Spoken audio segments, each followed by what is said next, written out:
You've probably had a question that you have thought about throughout your entire life, whether it be like, where am I going in life? What am I going to do with the rest of my life? That is a philosophical question, regardless if you're just wanting to know what kind of job you're going to do or whatever. It's still a philosophical question. I'd say life is a choose your own adventure book. And what philosophy does is it does that thing where you say, you can go to page 20 if this happens, or go to page 80 if this happens. And on page 80, it just says you die. When you're playing those games and you just skip that bit and you don't go to page 80, you decide to go to page 20 after all. That's what philosophy can do for you. One key trait about philosophy is that there's like unresolved arguments all the time that never can come to a consensus agreement. It's always disagreements constantly, but that's actually part of a trick that's actually really good. A little bit of philosophy makes you Deepak Chopra. Studying philosophy makes you an alcoholic. Yeah. But the question here, Dave, is, what do you mean by a little?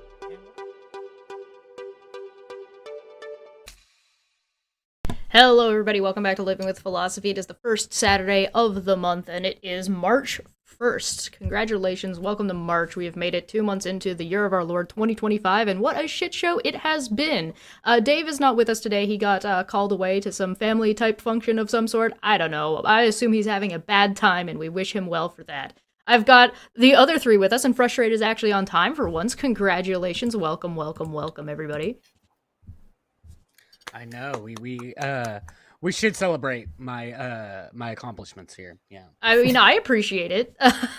So why don't we start with you? How are you? How's your month been? Where can people find you? And then we'll go up and then left. Well, I've been all right. I've been, just school, work, and regular life things. I'm going to be moving soon, so next month when you see me, I'll be in a whole new setting. But yeah. Yeah, it's not very exciting. It's a trailer, so it's okay. But anyways, then other than that, like, you can find me here once a month. You can find me at Frustrated Atheist on YouTube. You can find me on Twitter still at King Frustrated, and you can find me on Blue Sky at King Frustrated. That's awesome. Good to hear. Good luck with your move. Opie, how you doing? Oh, thank you. I'm doing okay. I finished my process of moving. We moved like 40 minutes south of where we were before, and it's closer to a bunch of different other things for us, so it worked out.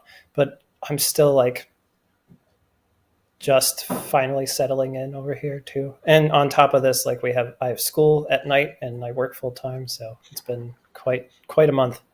Sounds busy. Yeah. Barry, how are you? I'm all right, thanks. Awesome. You can find him at the Jib podcast, by the way. It's actually very historically relevant right now. Yeah. Well, yeah. I recommend checking it out. I believe I linked it down below. I might be incorrect, but double check. Go check the description. We have a section at the end of every episode of the Jib where we try to explain that it's always historically relevant. We just look at CIA stuff that's in the news this week, and then after every show. So. Yikes. All right. So today we have a big thing, sort of a big topic for us to cover, but I think it's not going to be as, it's big, but I don't think we're going to spend as very long. Like, I think we'll be fine on it on our time frame, because we usually do the show for about an hour, and we're talking about belief versus knowledge and what's the difference between those things and what those things even are in the first place. So I know everybody's sort of got their own ideas, but Oppie, do you want to go first? Yeah, I could go by. Like a belief is like, I guess a good example. A lot of people talk about God and his existence. So like a belief is like believing it's true that he exists, or believing it's false that he exists, or that he believes that he doesn't exist. It's like taking a position on a proposition. So. And just to upset Barry, what do you think knowledge is? I have no idea, man. I think it's like a community project. It's a community project. That's what I'm going to go with. I know there's this popular conception like that knowledge is out there somewhere, and if you could just crack the code, you would find it and grab it and say, this is knowledge. I don't believe that at all. I think we kind of make it up as you go along. Like, for real, I think that. You think knowledge is like the culminative sum of your parts sort of thing? I think everything we think is knowledge is just a modeling just a modeling pattern recognition. It's a modeling system for how we process reality. That's what I think, because we have no access to reality. So we're forced to model it and pretend like it's knowledge. And everything, even the hardest science falls under that category. Yeah, I think that there's one really important thing for people to understand is that the reality that you experience is limited by your biological function, even though we can extend that to some degree. So things like microscopes and telescopes extend what we can see and what we can observe, but we are hard locked as of the year of our Lord 2025. We are hard locked to certain perceptions, such as, for example, time. Put it like this: we only know anything at all, including everything, given certain assumptions. That's it. And we have no way, because they're axiomatic, we have no way of determining whether those assumptions are correct or not. That's the problem. All right. Well, that was jargon. So what does axiomatic mean? Oh, I'm sorry. Axiomatic means something you believe, something that you accept as true, just because nothing makes sense unless you do. Fair enough. Frustrated. What do you think? Right? Is that fair? Yeah, that's fair. That's a fair. Yeah. Okay. Yeah, I actually agree with Barry about knowledge being a cumulative project. Because the thing is we is like when we actually look at it, everything that we try to gain as far as knowledge goes we're kind of like standing on the shoulder of giants, and we are just grabbing the information that they had already took the time to collect and observe and whatnot, and we just add on to it. And so, like, every new discovery, new anything, it all can be traced back to the people previously, because they had already done work in that. They've already gained a lot of the knowledge, and we just add on to that knowledge from new insights. Yeah, so it's all of us coming together and creating something that we didn't know before. What do you think, Anobi? I can agree to an extent that once individuals can collaborate together, that you can have knowledge be distributed between ever and cumulative that way. But it's also cumulative, like on an individual level. Like, I add knowledge to myself the more I experience the world as like throughout my life. So like my perception of how a forest preserve looks like, can build up more as I experience more forest preserves. It's you don't need other people to tell me how a forest preserve is in this. It's not necessary for knowledge to be cumulative. I think that there's something to be said about sort of knowledge being what you make of it, because it's one of those things where people can get the same information and come to drastically different conclusions. So even if you have the same information, it doesn't mean your wisdom or your knowledge about or your predictability, your ability to take that and apply that knowledge is going to be equal. If you want an example of that, just look at any school kid. Every school kid is given the same information in the same class. They are not going to perform the exact same way on every single test. That would be too easy. So I think knowledge is loose at best. And belief is a little bit more hardwired into, I think, somebody's identity. When you believe something, you imbibe it a little bit. And I don't know if that's necessarily a good thing, but I think that's what a lot of people do. It's constrained by our cognitive processes in our heads. Like some of us, and that's both hereditary and developmental. Like some people just their brains are just wired in such a way that they can take in information better than some other people. It's just, and I'm being very loose and general with that. Are you saying this about belief? No, this is about knowledge. For belief, okay. That is also constrained by our cognitive processes, surely. It is too. Mm-hmm. Especially our heuristics and our biases that we have. I love heuristics, man. So, can we believe something that we don't know, and can we know something that we don't believe? We can't know something that we don't believe. I think I can. I think I can know something that I don't believe. I can know for a fact that, especially when it comes to concepts, right? I can know for a fact that there are good people in America out there, and then turn around and watch the orange tangerine that these people voted into office. And I know that the American people don't really want this, but I have to believe that they did, at least a large portion. So I have this knowledge, and I have a disbelief of what the fuck I'm witnessing. Oh, I mean, like, you're still believing something there. It's more. I'm still believing something, but my belief and my knowledge is in a position of contradiction. Oh, well, I thought you meant just zero belief. Like, there's no belief underlying it. Like, if oh, sorry, no. I mean, like, the concept, like true or false. Yeah. Okay. Yeah. No, that's fine. Oh, okay. Yeah, I tend to kind of agree with the fact that, like, as far as like knowing something and believing it, I don't think that there's anything that you can know is true without believing that it's also true. I think that whenever it comes to what Chesh was talking about, is that we can know something that somebody else believes is true without believing that it's true ourselves. Like, so I have family members who are diehard Trump supporters, and that's part of the issue with living in the South, is that you get that quite often. But uh-oh.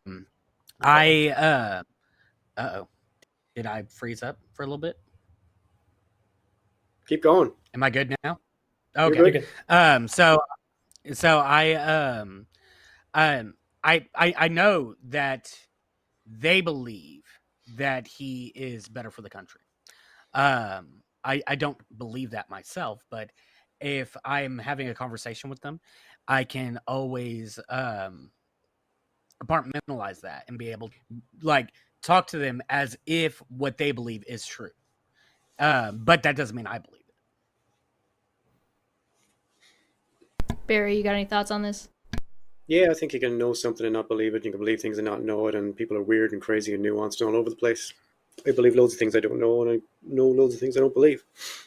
I think that there's, like, a difference between, like, academics and, like, day-to-day life.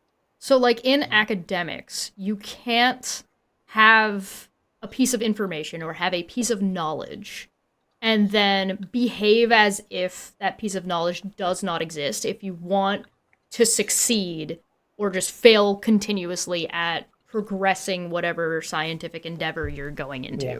So if you're doing, like, an experiment, if you're talking about whether or not the Earth is flat, if you're talking about evolution, you're dealing with a different subset or a different idea of, like, what is knowledge and what is belief, as opposed to, like, those are, like, hard line differentiating factors. But if you're talking about, I believe that eggs are expensive right now, and I go to the store and eggs are cheaper than what I thought that they should be based on the news, I feel like I'm getting a deal.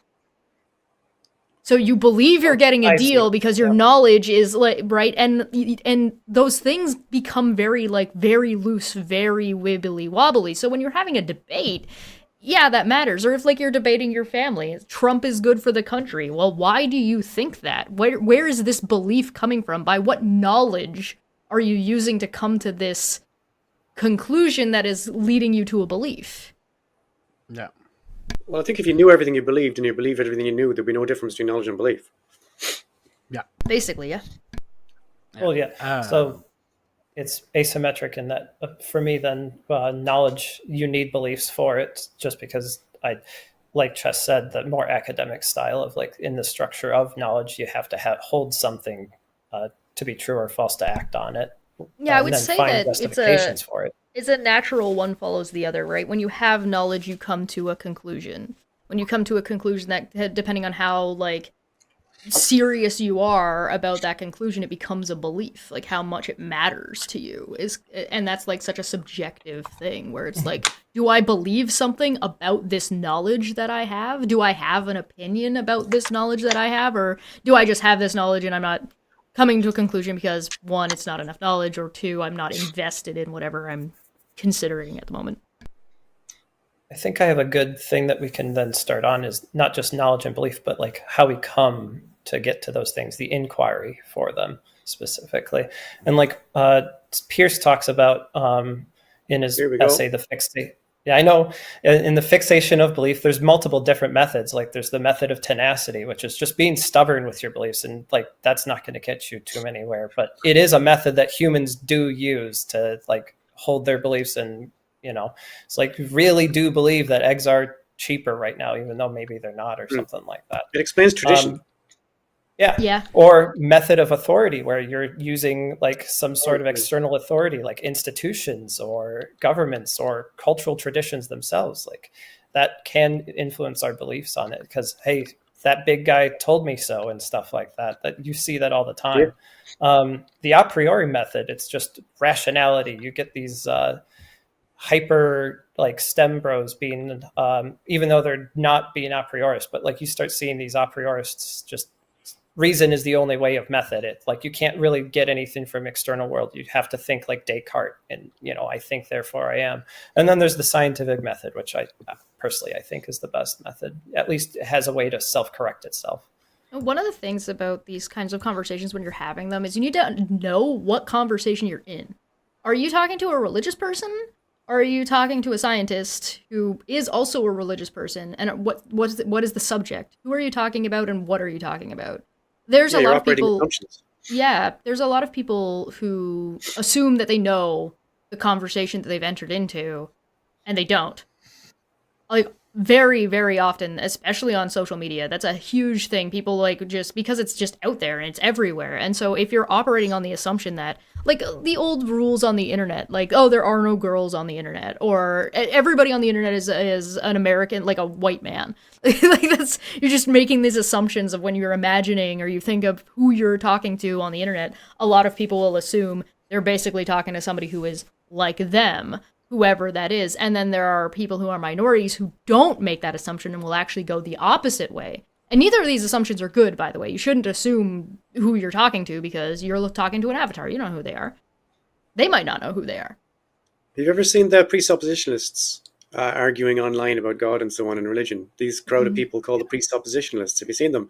They have this presupposition that God is real and everything in the Bible is right before they even start. Yeah. And that's great because then you know where you stand. They're telling you their operating assumptions. I'm assuming that God is real and everything in the Bible is right. Now, whatever you say is irrelevant. That's fair enough, you know, once you know where you're going. But some people don't even understand their own presuppositions. They think that, oh, it's not that I have presuppositions, it's just that I'm right about this. Well, and those presuppositions, the things that you're assuming before you even start. So, like, for example, let's take it to politics for a second. Let's talk about fiscal conservatism. Being fiscally conservative is attributed to the Conservative Party. They have definitively, for the last decade, not been good at that, at being fiscally conservative at all. And so how much and how long of a time has to pass? How much do they have to do to demonstrate that they're not actually being this way, that they stop holding on to that sort of assumption that people have about them? We're back to poor. You mean in Canada or in America? Canada, in America, as well as in the UK. The UK has been like that as well. Actually, Australia also. Sorry. The Conservative parties were always like that. Like people tell you that you'll hear people that are small government conservatives, but they're fine with huge government as long as it's doing the things that they want to do. Yes. And they were always like that. That small government conservatives were always like that. And I think conservatives were always like that about fiscal conservatism either. Like they were always like, we're fine with being fiscally non-conservative as long as it's doing the things we want to do. They're quite profligate when it comes to programs that they approve of, mainly the economy, defense, things like that. But when it comes to health and education, no, we got don't know if we have enough money for that. You know, they were always like that. That's not new. A period of austerity for UK that you guys had to go through. Different things. They were always like that because of capitalism tends to go in 25-year cycles of depression and then boom and then depression again. There's something to be said, I think, about operating assumptions. And I think that I'm not saying that you shouldn't or can't have any operating assumptions, but I think it's a healthy thing to double check your operating assumptions every so often. So just anytime you've noticed that you're kind of getting into a habit or you've kind of stopped thinking about something where you just assume about it, go, let me just reassess. Let me check myself before I wreck myself here and actually make sure that my stuff... Sorry, That's very difficult. Yes. Because a lot of Yes, us, it is. including me, we have some operating assumptions that we're not aware of, and we may never be aware of it because of the culture we're in and because of the peer groups we have and because of the way we were raised and the sort of environment we're in. There's a bunch of operating assumptions that we are not even aware are operating, and so to us, it's just factual information. But it's not. Yeah, I think it's healthy to just, every so often, even if you just set like a timer for yourself and be like, you know what, every like couple of years, I'm going to just reassess the things that I think I know to see if the information that I still have is correct. Good luck. And be like, do I still think these things?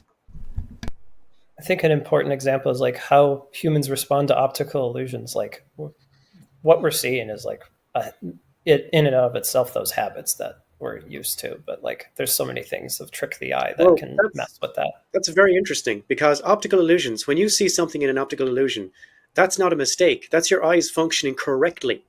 Yeah, exactly. The way evolution specifically wants them to.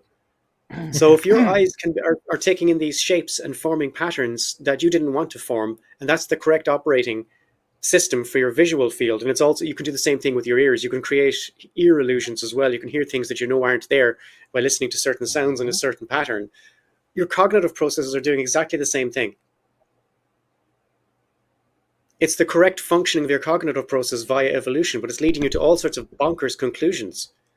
Yeah, it's one of those things where it's like, people, I mean, to put it in a way that's not like the most nice sounding, people are lazy. And the trick is No. It's heuristics. It's not lazy. Well, let me finish. Correct. The point is to spend it's not a bad thing to be lazy. It's socially constructed to assume that being lazy is bad. Efficient. Yeah. You're right. So the point is, if you're lazy and you're being lazy correctly, what you actually are is efficient. Yeah. Yeah, of course. Your brain uses up so much energy. Paying attention to this because I've been so lazy I haven't even been paying attention. He's just trying to get through the stream. Efficiency. Your brain burns a lot of energy, and you can't be thinking about like every single instance of every single episode that ever happens to you. You got to bundle them up somehow. Yeah. Joke's on you. I think about all of it all the time. Yeah. You got to say every time I go to the dentist now it's going to hurt. So next time you go to the dentist, you're going to feel nervous and you're going to feel kind of uptight about it. That's your brain working correctly. Yeah. That's fine. Oh, yeah. Racism and so on, it comes as a result of the correct functioning of your brain. It just doesn't reflect reality at all. Yes. Yeah. Don't forget don't mistake the map from the territory specifically. Oh, I've written a whole bloody thing about not mistaking the map for the territory. Don't go ahead and me started on that shit. But as humans, we often mistake the map for the territory, and we don't understand that's what we're doing. We do not understand that's what we're doing. And that's why you hear people say things like, math is the language of the universe. They're mistaking the map for the territory. What you've done here is you've created a modeling system for calculations that produces useful results. That's not the universe. That's just how you've decided to model it, which is fine. There's different ways to model it. There must be loads of ways to model it that, like, as Lawrence Krauss said once at a conference I saw him at, he said, it would be very weird if our tiny minds on this planet managed to crack the language of the universe. He said, I don't think that's... And then he said, we don't know. Aliens could come down and visit us like any time and say, math, yeah, we used to do math, so that only took us so far. We don't know. Yeah, it also comes down to you don't know what you don't know, therefore you believe. No.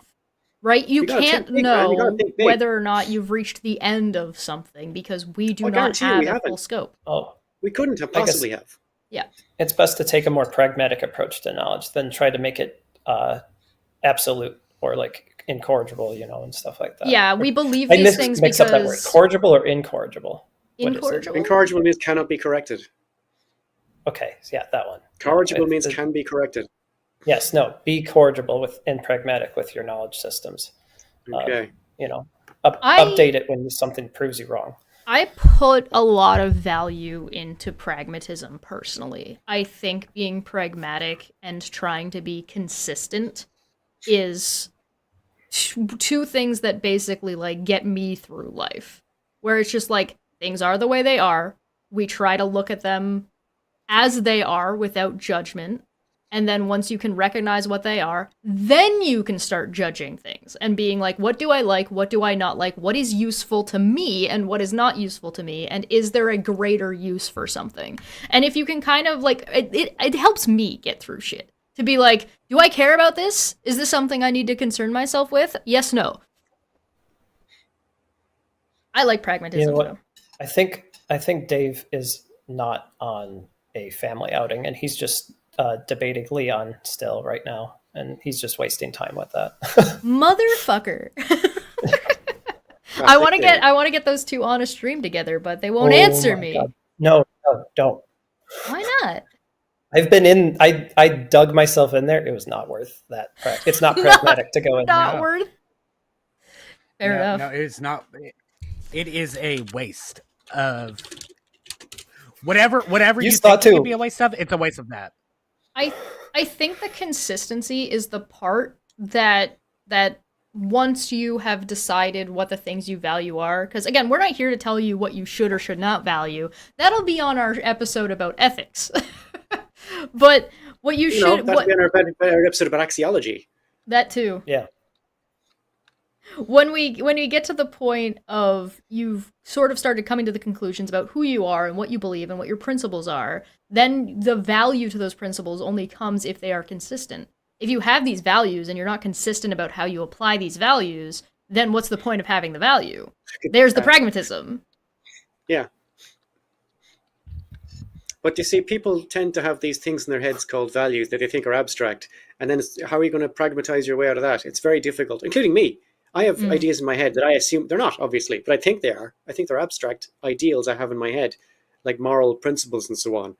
But like, you can't pragmatize your way out of these things I have in my head. There must be a different way to communicate that through the system. Oh, yeah. No, a good way to go about that is with Susan Hack's version of pragmatism, which is part of Peirce's tradition.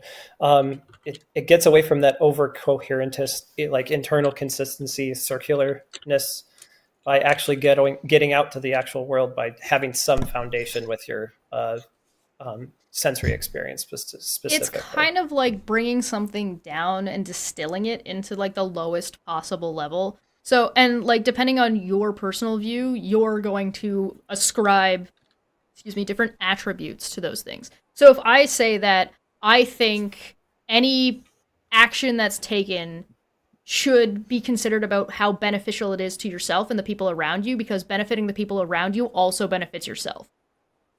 And so if those things are true, then you could come to the conclusion that people following this sort of an axiom are good people because they are beneficial to the people around them. And I say they're selfish because they're just doing this because it's beneficial to them also. There's the pragmatism. It's a categorical imperative, isn't it? Right. And well, the point is the comparison doesn't matter. It doesn't matter. The point is the result. Are they helpful to the people around them, or are they not helpful to the people around them? Are they selfish in a way that... Sure. Well, I think that just depends on the people around them, because, right, like Smitty said, being racist can be very pragmatic if you're in a racist environment. However, the thing is if you are being helpful to the people around you and you live in that racist environment, then that's kind of self-destructive.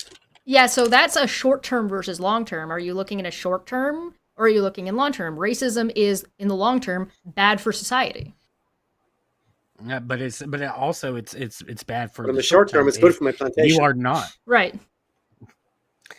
But it's bad in the short term if you yourself are not racist, but you have to be racist around these people. Sure. It affects you personally.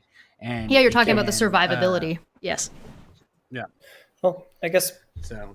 There's certain things that are pragmatic that you can find that are still stays consistent with your own personal values on those things and not just your usefulness or survivability.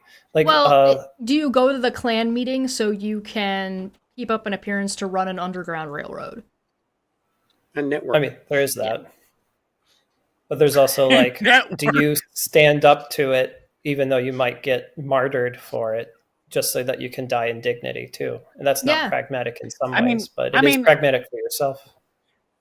I mean, the thing is like, one of the things I hate, the thought process I hate, is the idea of like taking ourselves and going backwards on time and trying to apply, who we are Yeah. today on who we would Yeah. be back then. Mm. I mean, let's face it, I'm a Texan. I've grown up here. I've lived here almost my entire life, and I can honestly say that I would probably be one of the racist. Um, White people in the 60s, who would have been like, against integration, against, interracial people, and against Difficult. all these things, because I am a product of my environment, and my environment at that Yeah. time would be very, very against it. Now, if I were to be sent back in time with who I am now back then, it'd be a whole different story. Sorry, Smitty just said I hate racism, but the clan meeting has free coffee. Oh my god. But it's look. They have that off-brand Oreo shit, and it's like, I mean, I don't know personally, but The only coffee they have is flat white. George's wife makes the best like lady fingers. Well, what frustrated the Steve just said there is very, very difficult for humans to do. We reject it, we recoil from it, and the only way you can do it, really, from what I can see, is by studying psychology. And history doesn't do it. You have to study psychology and or philosophy. And once you've had a look at it, you realize, wait a minute, if I was there, then I would be the lad. Like, you any idea how difficult that is to do? It's That cookies incredibly and coffee comes as funny, yeah. It's just very, very difficult. And the fact that frustrated has said it out loud is just amazing to hear that, because that's all of our stories. It's like saying, it's like we all think in a zombie apocalypse, we'd be there with a shotgun saving. We're dead. Do you understand? All of us Most are going to of get us eaten are, yeah. day one. Yeah. So it's like that. It's difficult. Like, I'm Irish, so I guess, I don't know, where would I be 100 years ago? Probably getting butt fucked by a bunch of English guys. But, like, that's not the point. The point is not good. And it's difficult to kind of, you can't project yourself back like that. It doesn't work like that. You gotta Hi, be honest with woman here. Going back in time sounds like a terrible idea. Oh, you'd be fine. Look. You'd have a lot of big, strong men to take care of you. No. Look, it's one of those things where it's like, having babies. it's one of those Statistically, things most that, of us that are. I always. Sorry. You're good. No, you Continue. go ahead. You go ahead. Okay, statistically, most of us are not going to be in the most affluent groups either. So, like, regardless of like, if depending on either of our identities, it's still not going to be good for any of us when we're poor and starving. So, if you're going back in time and trying to put yourself and take, like, it depends on whether or not you're taking your beliefs with you, or whether or not you're deciding, and your knowledge with you, and whether or not you're deciding that you're starting from scratch in those spaces. And then if you're deciding that you're starting from scratch in those spaces just as a thought experiment, then you have to understand that the things that you're taking with you are the type of person you currently are. So if the type of person you currently are is, I am not very smart, right? I'm not very learned. I don't have a whole lot of education. I am clever. That would come with me regardless of whatever knowledge I have. So because I am just generally clever and have a very good memory, I think that I would do decently well wherever I am. I am a small white lady. I would probably be clever enough to get out of or into certain circumstances. So, like, if I have an abusive husband, I know how to deal with that. I have those tools in my tool belt to deal with something like that. So, because I have those things, I might fare better in some ways and worse in others, right? I asked my dad what he did. My dad is old enough to remember Nazi Germany.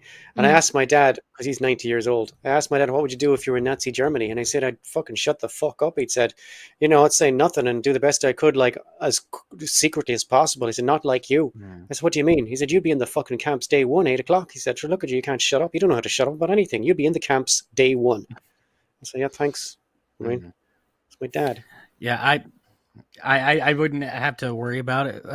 My grandfather, he fought in World War II, so he, like, if I were to ask him, like, if he were still if my great grandfather was still alive, and I'd ask in the Wehrmacht, him, what would you do in World War II? I'd be like, I would have been there with my gun. What do you mean? What would I do? Like, I would fight. Like, I don't know what to tell you, and I'd be like, Oh, okay. Well, Then what are you I'm doing down there, now? great grandpa. Like Yeah. when your granddad was fighting in the World War II, is it? Yeah, my great grandfather. Oh, okay. When your great My grandfather fighting grandfather. in World War II, like was he on the front or was he like one of the camp guards? Uh oh, look. I need you to. We're not trying to out me right now, Barry. But no. He was a driver. He drove the jeeps and all that stuff. He drove the Nazis He around. Yeah. transported a lot of people. Yeah. No. Dude, No, that's the no, joke. no, I said, was he a no, camp no. guard or was he on the front? The joke is Yeah, I'm yeah, pretending that he was a Nazi. I know, and that's why I'm saying no. We're not There, gonna out me like that, I think there's Barry. an assumption Nice that try. a bad The assumption that only I hold think ups are everybody hold is up. making is assuming that you would even be able to read. German. Yeah, well, or at it's the all read. ongoing theory. It's the ongoing theory for my grandfather that it was that the reason why my great grandfather graduated basic training as a sergeant was because he went to basic with a bunch of backwoods Oklahoma, Arkansas boys who didn't know how to read and write, and he knew how to do both. Oh, Yeah. okay. There's actually every technical manual in the military, at least with the Army for sure. Every technical manual is written at a 5th grade reading level because a great portion of the people who join the military have just about that. Yeah, Well, that's a bit sad. there's some questionable decisions that are made by the American war machine about recruiting people. But so back on topic a little bit, I think we would all like to believe the best for ourselves if we were to dump ourselves into any time frame, but I think a lot of us would have the knowledge to know that it probably wouldn't work out that way necessarily. Right? Like if we take it back even farther, we could go to the Cretaceous and see how well we'd do there. Yeah, then we butterfly effect. How long do you survive in the middle of the woods with dinosaurs running around? By woods, I mean jungle. By jungle, I mean dead. You just die from like trying to breathe in like such an oxygen heavy environment that's so moist. Just oh yeah. I have mold in my lungs. I think so. What do we think the actual differences between knowledge and belief are then? Is the difference just that one predicates the other, or is the I view one as a conclusion and the other something as you think you have a solid reason for, I guess. Yeah. So like that you can show to other people. So like how yeah, go ahead. The Lewis atom structure, you know, like it's the cute little nucleus, and then they have the orbitals. If you've learned any chemistry, they don't actually like circle around like a planetary, model. But like an example for that for knowledge would be JTB, the justified true belief. It's not like the perfect way to go about it because we have run into other things like Gettier problems, but it serves the purpose to start the conversation on what is knowledge. And there's exceptions to everything. The heuristic is justified true belief. Yeah. I think that there's a wrench in this that can be tossed, and I think that you guys already are aware of this, but for the sake of the discussion, you don't get to belief by having knowledge alone. Right, you need to have the reasoning skills, you need to have tools to go from one to the other. You can't just have knowledge of something and then therefore you have a belief as if it just naturally appears, because what happens when you get conflicting information? What happens when you have incomplete knowledge? What happens when you know you have incomplete knowledge? Right? There's steps between point A and point B, and I think we specifically online spend a lot of time talking about knowledge versus belief and then not. But what we're actually discussing is the process by which you came to a belief based on said knowledge. Instincts, or the other way around. Yeah, the other way around. Yeah, that's what I would say. What you know based on what you believe. Yeah. Yeah, because the thing is like I honestly don't know if I could know something without first believing it to be true. It's just the way my brain works. Is like I believe something is true, then I go about trying to figure out if it's true, and then once it's true, I know it's true now. I don't know, man. I know things that I don't believe. Mm-hmm. Loads of them. Like I know that I'm a worthwhile human being, but I don't believe it, etc. I think that there's a lot, again, if you're talking about people's interactions in their day-to-day life versus if you're talking about like technical discussion. If you're talking about technical discussion, it works one way, but when you're talking about how people just live and utilize philosophy in their day-to-day life, you're running into a whole different, there's a whole emotional spectrum when it comes to dealing with a belief and when it comes to dealing with knowledge, because when you get knowledge, you have to process that knowledge. Yeah. I think we're not more emotional than we'd like to think. I think that whenever I said that is like what I'm talking about is more of a general idea of like when it comes to all that. But whenever it comes to personal things, I tend to come on, focus, camera, focus. Thank you. You just I tend do a CrossFit. Are we back in time? Yeah. Yeah, we are. Welcome to 2006. Hi, y'all. Oh yeah. Oh my Buy Bitcoin. Buy Bitcoin. Buy it all. But no, like I was saying, is that whenever Get it stock comes in to toilet more paper. when it comes to more general things, I tend to that's the way I work. But whenever it comes to more personal things, I tend to not work the same way as I do with general. I think it's a fun exercise to do what you're doing, where you say, hey, I believe this thing. Let's spend some time looking at it. Am I right? This is my belief. Am I correct? But I think a lot of people don't do the am I correct part. They'll just be like, I believe this thing. No. Of course not. Yeah, no. What they do is they theory, do, man. I believe this, so that means it's true. And it's the worst one, in my opinion, is I feel this way, therefore I believe something that is now true. Yeah. That's the method of tenacity, specifically.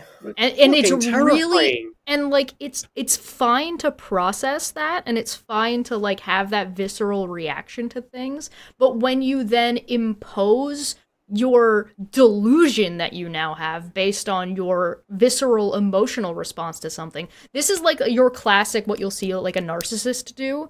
You'll see the narcissist go, how dare, I am offended that you told me this factual thing, and now I'm going to flip that information around. Yeah. But they'll believe that thing now.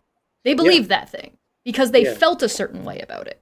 And so now you are no longer having a discussion about what is and is not a fact. You are now having a discussion about, they're making it seem like you're having a discussion about a fact, but what you're actually having is a discussion about they feel this certain way, therefore they've come to a conclusion that they are now imposing a fact upon. Yeah. Well, throughout this series, throughout these podcasts, I think it's worth saying again that we're asking questions. Sometimes they're highly abstract questions about belief and knowledge and ethics and so on. But we're asking these questions in an attempt to try and learn more about it, in an attempt to find clarity. There are people who will ask the very same questions in an attempt to shut down conversations, to bring a lack of clarity or to bring confusion to people. Yes. And we're not doing that. You'll see that online. Oh, what do you mean by this? What do you mean by I couldn't give a fuck about the answer. They're just trying to screw you up. They're just asking questions. We're just asking questions. We are also just asking questions, but we're actually looking for answers, and we want to talk about it. And I'll engage with Opie, and I'll engage with Frustrated, and I'll engage with Chesh, not Dave, fuck that guy, and Chesh, to try and find these answers. Like I've developed my understanding of things just through this series of podcasts, from talking to Opie and Frustrated and Chesh, not Dave. I've learned nothing from him. No. Dave just sits there. Are you sure? It's very irritating for me to see STEM bros and fucking right-wing asshats ask the same questions I'm asking as if they were actually asking the same questions. I find it extraordinarily frustrating. And I think that's one of the things that I think the value of this show comes from, is having these questions and talking about these in an open and earnest way, because you can tell the difference You can tell the difference in the tonality. You can tell the difference of the subject matter of like the examples that we use or whatever we're referencing. And you can take those things and then apply it, right? You can go, all right, let me go look at that, right? Let me go look at Joe Rogan and be like, look, he's just asking this question. Is he? Is he asking it in the same way? Is he speaking the same way? Is he like, et cetera, et cetera, et cetera? Right, exactly. And I think having a contrast and having like a way to, and a space to actually have these discussions without that additional like MAGA baggage. That's another benefit of philosophy is you're actually looking for answers and you want to talk about these things. You're not trying to push some shitty agenda that's going to hurt people. Right. The point is to let people exist and have these discussions in a space that doesn't have that extra stuff in it, regardless of whatever your personal, whatever conclusions you end up coming to. Go ahead. Sorry. Oh, I was just gonna say, like, yeah, I've had several conversations with people who I don't agree with at all, and they've sat there and asked me about things that I haven't even heard of, and so they'd be like, well, what do you know about this? And I'm like, well, I don't know. Do you have the info that I can look at it and decide, actually go through it and figure out if this here is anything, worthwhile? And 9 times out of 10, like sometimes they'll do it, but come on, stop.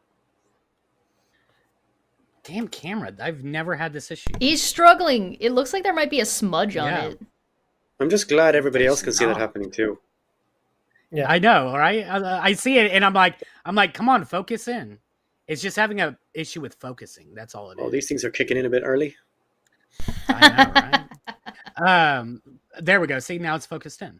So I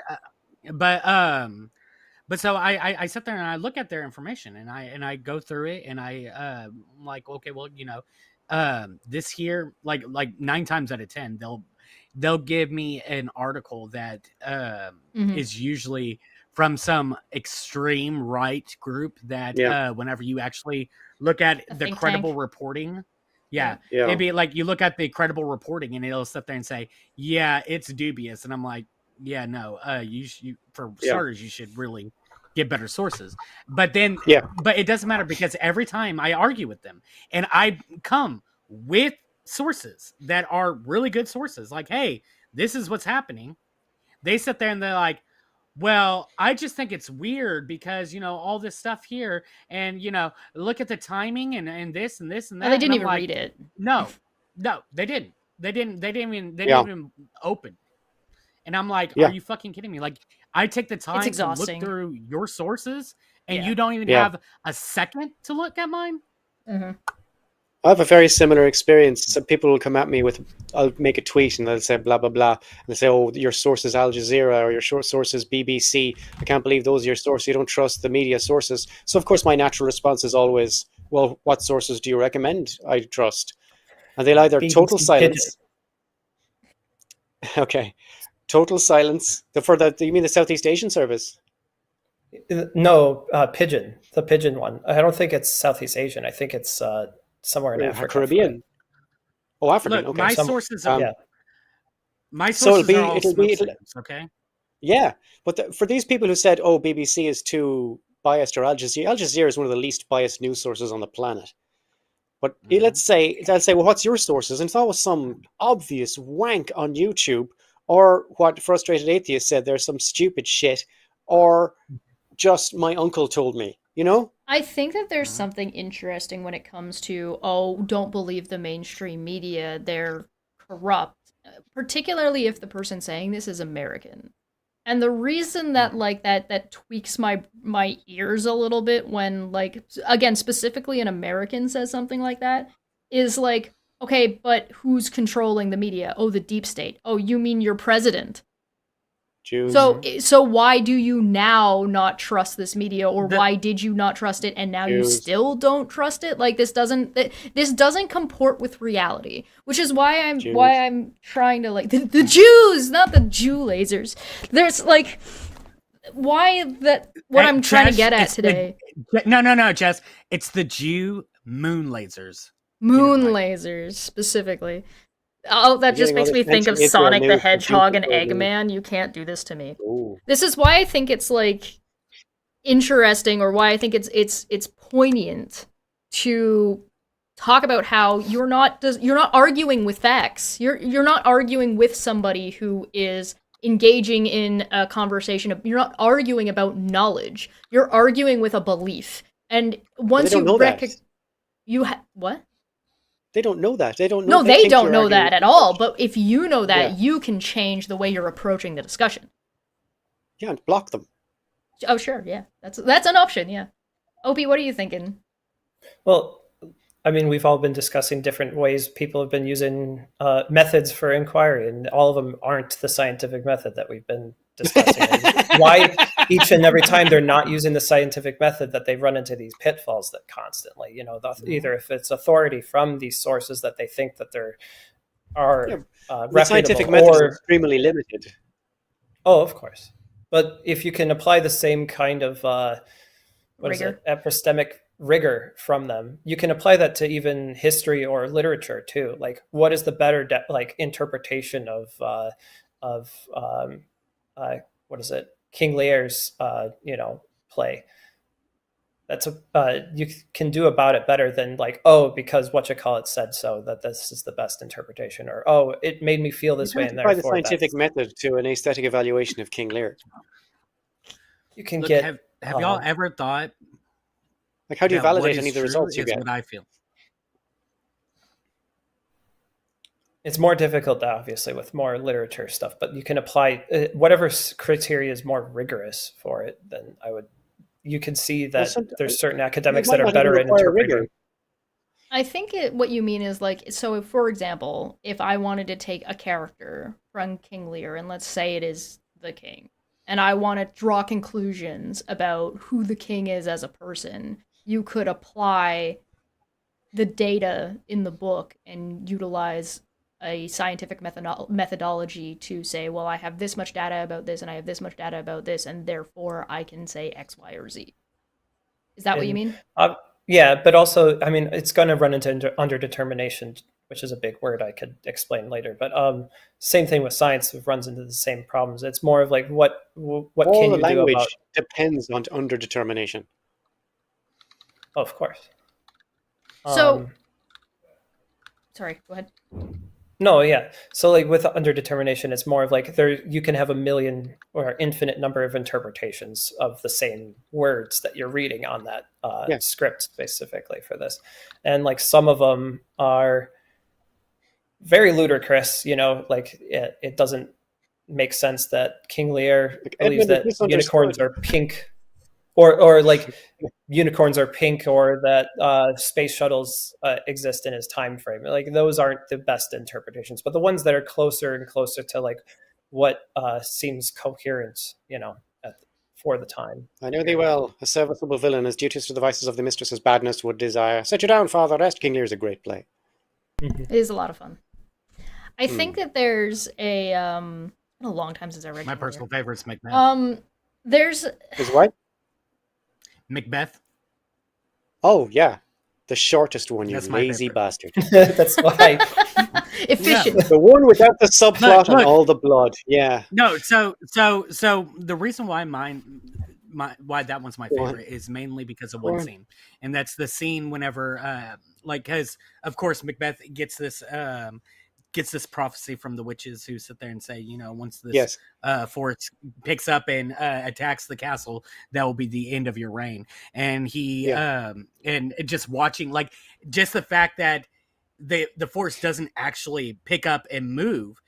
It's the men who grabbing branches from it, and under the cover of night are moving towards the castle, that when he watches from the ramparts, he sits there and sees it. And from his perspective, it's the force is picking up to attack the castle. And that's one of my favorite scenes. Is just the fact that it does that. And inside the back, you know, the back of his head, he's still thinking, nah, I still got the other two in the back pocket, man.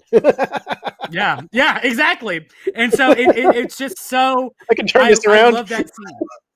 Smitty in the chat is saying he's familiar with the Taming of the Shrew West Side Story, and the Witch Sisters by Terry Pratchett. Mm. Terry Pratchett is fantastic, and if you want to like learn about philosophy, like the philosophy of a character, or the like what a character thinks and how they interact with the world based on that character's personal philosophy, absolutely read Terry Pratchett. Terry Pratchett's amazing. Yeah. But if you want to talk about Shakespeare, y'all are sleeping on Much Ado About Nothing. That's fair. Look, Although nothing, one of my remember, nothing favorite- was a slang term for vagina in Elizabethan England. one of my favorite lines, of course, is actually from the Tragedy of Julius Caesar. And it's, of course, whenever Mark Antony is monologuing, and it's the very last Oh line my where he God, says me things, too. And he, whenever he says, "Cry havoc and let slip the dogs of war," I love that. That's I love from, that that's not entire from, phrase that's, right there. that's from Julius Caesar? Yeah, Mark Antony, he's monologuing after he watches everybody kill Caesar, and Okay. he's basically coming up with a plan, and he monologues, and at the end of the monologue he says, "Cry havoc and let slip the dogs of war." I thought you were going to say the funeral speech where he says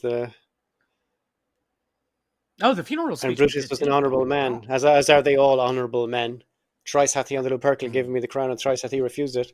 Apparently, That we seem just need to have a ambition to you? whole separate thing about literature. But Brutus says he was Alas. ambitious, and Brutus is an honourable man. Alas, dear friends, we're at our time limit. So it is I have a time bunch for. of other Shakespeare quotes. What do you mean we're done? We need to just What do you get mean, like Final remarks. a Barry reel of just Shakespeare quotes out of context, out of order. But yes, we can have final remarks. We'll let Opie go last. So go ahead, Frustrated, then Barry, then Opie. Oh man, well then, and for my final remarks, I will do a quote from Shakespeare, which is Do it. "Doubt the stars." It's "Doubt the stars shine." Or no, it's how does it go, Barry? You know it, No. Mister. No, you don't know this one. Oh, okay. It's Why don't you keep digging? What do I keep digging? You keep digging this hole, huh? Stop interrupting him and let him finish. Jesus Christ, we're never gonna leave. Maybe that's Barry's point.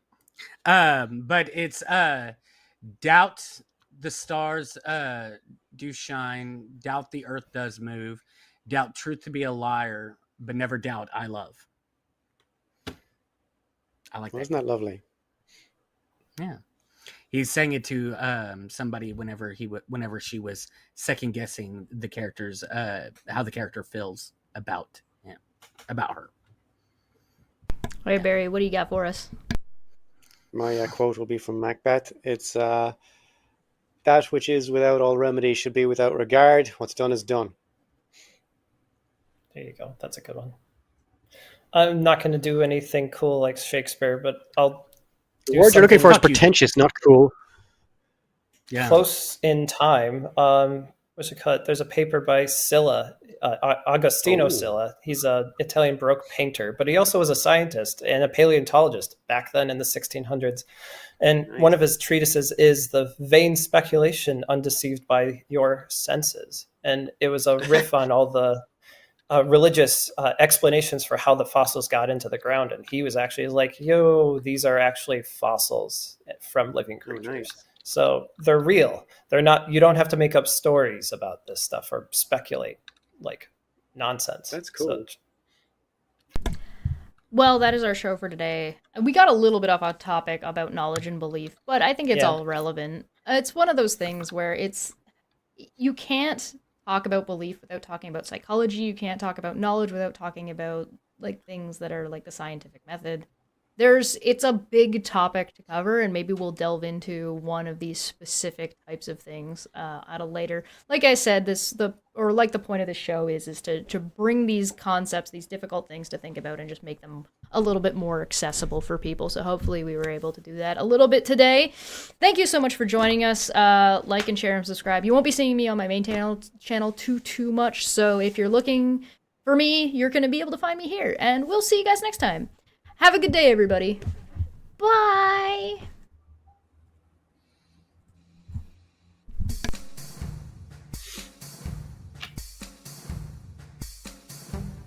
You've probably had a question that you have thought about throughout your entire life, whether it be like, what where am I going in life? What am I going to do with the rest of my life?